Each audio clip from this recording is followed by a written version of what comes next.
Yes, it is very important. Yes, ma'am.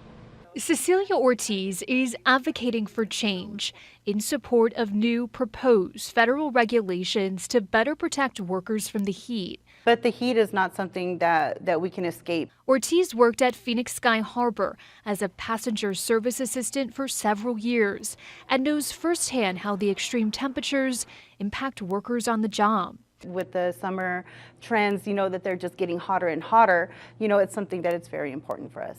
The Occupational Safety and Health Administration, or OSHA, is pushing to enact the first ever federal regulations for indoor and outdoor workers across the country.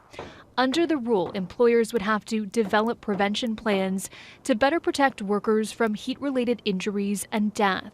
Basic, common sense protections from heat exposure, water, shade, rest, acclimatization, all the things that we know save people's lives and keep them safe on the job. Caitlin Parody is a Phoenix staffer with the National Council for Occupational Safety and Health. It's hard to sort of overstate how life-saving this proposal will be if it becomes a rule. But not everyone is on board. Groups like the American Farm Bureau Foundation oppose the new rules, saying the one-size-fits-all regulation fails to account for diverse regional differences. This comes as local governments implement more safety measures. In March, Phoenix passed an ordinance requiring heat protections for city contractors. And Pima County enacted a county-wide heat safety ordinance just last month. Still, Parody says those regulations are limited and don't protect everyone.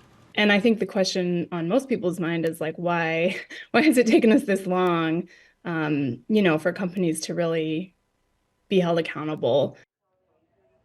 And the acting Department of Labor Secretary is visiting Tucson tomorrow, holding a roundtable discussion with local leaders there and unions about protecting workers from the heat.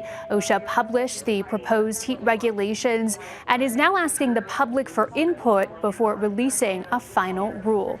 In the newsroom, Emma Lockhart for Arizona's Family.